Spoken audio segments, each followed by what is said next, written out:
y'all, this is Megan Golden with NStyle Country, and today I'm here with Jake Arch. What's up, guys? How y'all doing? So for those who don't know you, can you tell us a little bit about what kind of music you do? Yeah, it's rock country, pop country, Nice.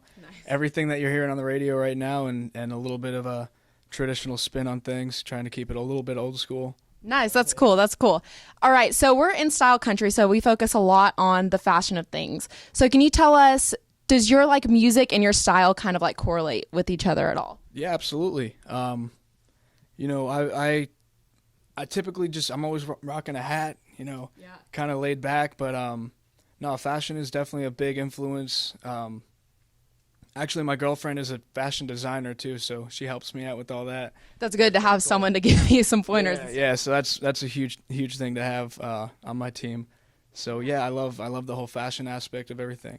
Yeah, that's cool. Are there any certain celebrities that you like their music, but you also kind of base what you're wearing sort of off of what they're doing, or do you just kind of go with whatever you like? Yeah, I just go with whatever I like that day and how I'm feeling. So yeah, I don't really think about it too much. That's the way to do it, I think. Just kind of go with whatever you feel. Are there any certain things, you said a little bit about your hat, but are there certain staple items you're I always wear this, no matter what, any certain things you're always wearing on stage? Yep, absolutely. So I always have my my leather bands here, and then always got my belt buckle and my belt on, the same belt that I've had forever, same belt buckle I've had forever. So that's one thing I always have with me. And actually, the boots I'm wearing right now, I have 100 pairs of boots, but these are the ones I always wear on stage, no matter what. Are there any certain boot brands that you're just I love this boot brand? Yeah, I like Lucchese. Nice, sweet. Yeah. So I noticed you have quite a few tattoos. Can you tell us a little bit about how you got those tattoos, what maybe inspired you to get those? Absolutely, yeah. So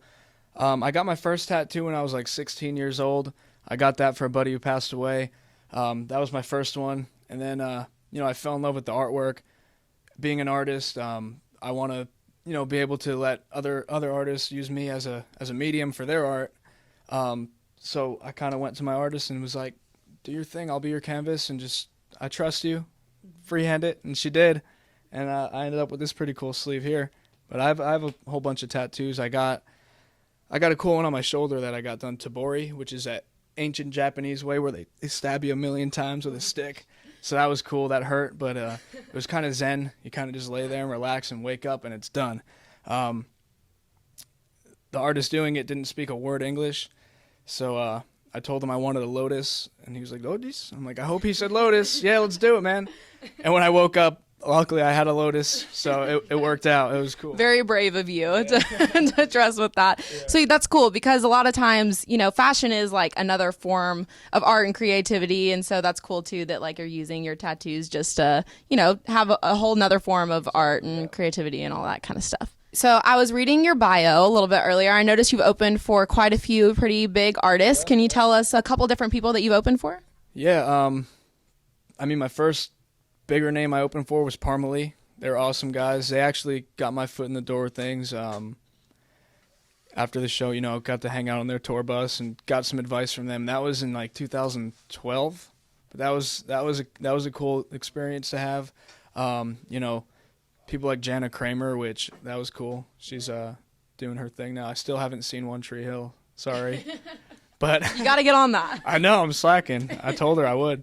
But yeah, it's a whole bunch of cool people I got to open for, and people who, I was listening to on the radio, and then I'm hanging out with them on a tour bus and traveling with them. So that's cool. Me and I don't know if y'all ever heard of Tyler Rich, but he's on tour with Chris Lane and Dustin Lynch right now. But him and I actually played together at the new Printers Alley in New York City in Times Square. Oh, wow. And we opened that place up. So we ended up actually playing, instead of one of us playing at a time, we ended up playing together, like a writer's round kind of thing. But it was pretty cool. We wanted to bring Nashville to New York City since it was called Printers Alley. Yeah. So we did that, and that was a lot of fun. That was probably one of the most fun shows that I've ever played. Yeah, that's awesome.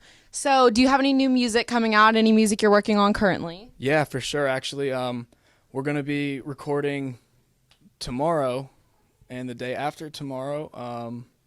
We're going to be recording some new songs for the new EP, and then I think one of those 3 songs is definitely going to be the new single. Nice, that's exciting. Not sure which one yet. Kind of stuck. We're stuck in between 3, so we'll see once they start coming together more. But yeah, definitely look out for that. New stuff coming out soon. Yeah, make sure you keep your eye out for that coming very, very soon to you. This has been Megan with Jake Arch at NStyle Country. What's up, guys? Jake Arch here with NStyle Country. If y'all want to hear more of my music or more about me, check out my website at jakearch.com or Jake Arch on Instagram, Jake Arch on Facebook, Jake Arch Country on Twitter. All right, guys, I'll see y'all soon.